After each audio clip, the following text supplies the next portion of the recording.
आइए 9 PM special की शुरुआत करते हैं। सबसे पहली खबर की तरफ बढ़ते हैं। पहली खबर क्या है? आपने अपने जीवन में अक्सर ये नोट किया होगा कि जब भी हीरोज की बात आती है तो हम लोग फिल्मी सितारों में हीरो को ढूंढने लगते हैं। हम लोग क्रिकेटर्स में हीरो को तलाशने लगते हैं या फिर बड़े सेलिब्रिटीज की बात करने लगते हैं और उनका जन्मदिन हमें याद भी रहता है।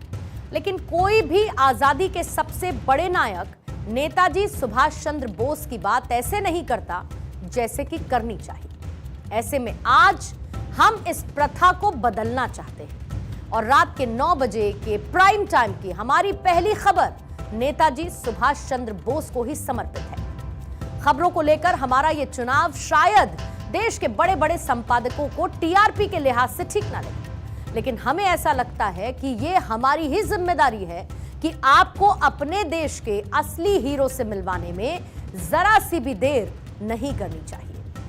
आज नेताजी सुभाष चंद्र बोस की 128वीं जयंती है और इस जयंती के मौके पर कई लोग ऐसे भी होंगे जिन्होंने सोशल मीडिया पर नेताजी को याद करके एक पोस्ट जरूर लिखी होगी और अपनी मॉरल रिस्पॉन्सिबिलिटी, अपनी नैतिक जिम्मेदारी से मुक्ति पाली होगी। लेकिन हम यहां पर यह कहना चाहते हैं कि आप देश के ऐसे महान नेताओं के लिए सिर्फ कॉपी पेस्ट वाले पोस्ट ना करें, बल्कि उनके जीवन से कुछ सीख कर अपने जीवन में कट पेस्ट भी कर लें, जैसा कि आज प्रधानमंत्री नरेंद्र मोदी ने भी किया है। प्रधानमंत्री नरेंद्र मोदी चाहते तो 2 से 3 लाइनों का एक पोस्ट साझा करके अपनी इसी नैतिक जिम्मेदारी से छुट्टी भी ले सकते थे, लेकिन उन्होंने ऐसा नहीं करना चुना। प्रधानमंत्री मोदी ने नेताजी सुभाष चंद्र बोस को श्रद्धांजलि देने के बाद संसद के सेंट्रल हॉल में स्कूल स्टूडेंट से एक मुलाकात की और यह मुलाकात इन तस्वीरों में इस वक्त आपके सामने है। एक बार में देखने पर आपको ऐसा लग सकता है कि यह तो एक साधारण सी मुलाकात है। एक प्रधानमंत्री स्कूल के छात्रों से ही तो मिल रहे हैं और इसमें ऐसा क्या खास है? इसका जवाब यह है कि जब प्रधानमंत्री इन छात्रों से मिलते हैं तो उनसे सवाल पूछते हैं कि नेताजी सुभाष चंद्र बोस से आपको क्या प्रेरणा मिलती है। इस एक सवाल का जवाब ढूंढने की उत्सुकता में ही सही ये छात्र नेताजी सुभाष चंद्र बोस के विशाल चरित्र को समझ पाएंगे। उनके साहस, संकल्प और राष्ट्रभक्ति के बेमिसाल घोल को अपने जीवन में मिलाकर देश के ऐतिहासिक महान विचारों का विश्लेषण कर सकेंगे।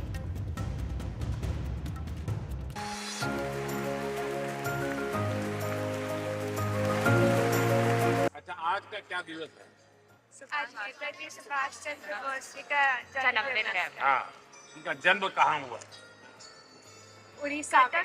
उड़ीसा में कहाँ? कटक। तो आज कटक में बहुत बड़ा समारोह है। नेताजी का वो कौन सा नारा है जो आपको मोटिवेट करता है? आजादी। जब आजादी मिल गई तो हम देना नहीं तो क्या देंगे? सर, फिर भी दिखाती कैसे वो लीडर थे और कैसे वो अपने देश को, अपने ऊपर सबसे उनकी प्रायोरिटी देंगे। तो उससे बहुत प्रेरणा मिलती है हमें।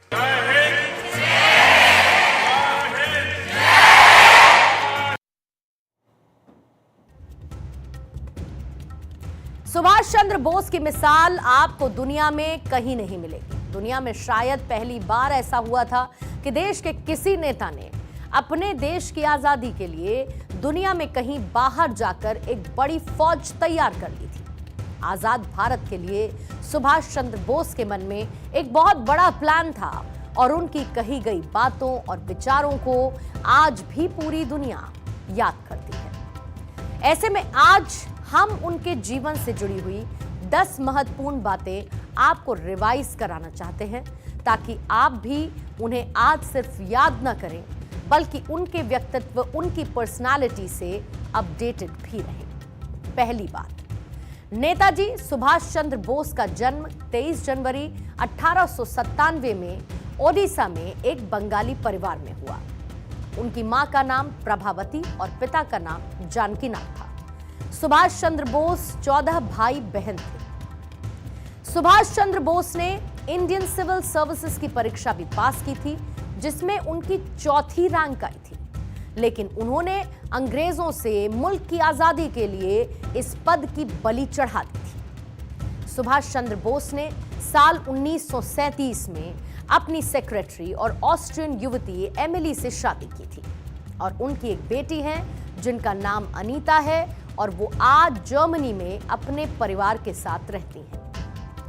देश की आजादी के लिए सुभाष चंद्र बोस ने साल 1943 में सिंगापुर में आजाद हिंद फौज सरकार की स्थापना की थी, जिसे 9 देशों की सरकारों ने मान्यता भी दी थी, जिसमें जर्मनी, जापान और फिलीपींस भी शामिल थे। इसके साथ ही उन्होंने आजाद हिंद फौज नाम से एक रेडियो स्टेशन भी शुरू किया। बोस ने पूर्वी एशिया में भारतीय राष्ट्रीय आंदोलन का नेतृत्व भी किया था। सुभाष चंद्र बोस अपनी फौज के साथ साल 1944 में बर्मा, जिसे आज म्यांमार के नाम से जाना जाता है, वहां पर पहुंचे थे और यहीं पर उन्होंने तुम मुझे खून दो, मैं तुम्हें आजादी दूंगा का ऐतिहासिक नारा लगाया था।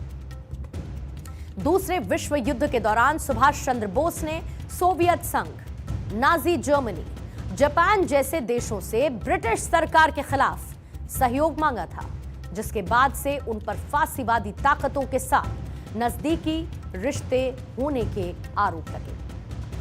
18 अगस्त साल 1945 को ताइपई में हुए एक विमान दुर्घटना के बाद नेताजी लापता हो गए। इसके लिए 3 जांच आयोग बैठाए गए, जिनमें से 2 ने दुर्घटना के दौरान मौत होने का दावा किया, जबकि तीसरी कमेटी का दावा यह था कि घटना के बाद सुभाष चंद्र बोस जिंदा थे।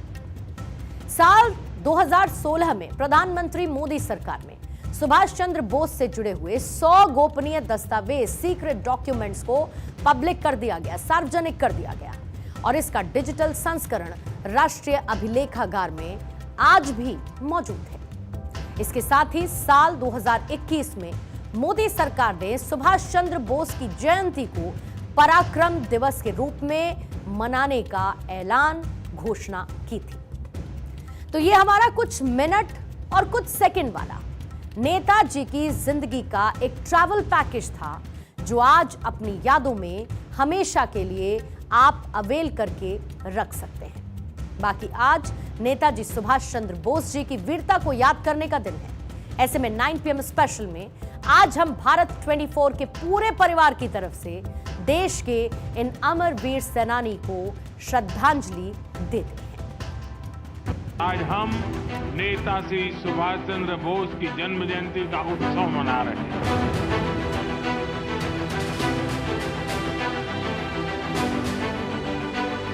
नेताजी का जीवन परिश्रम ही नहीं, पराक्रम की भी पराकाष्ठा।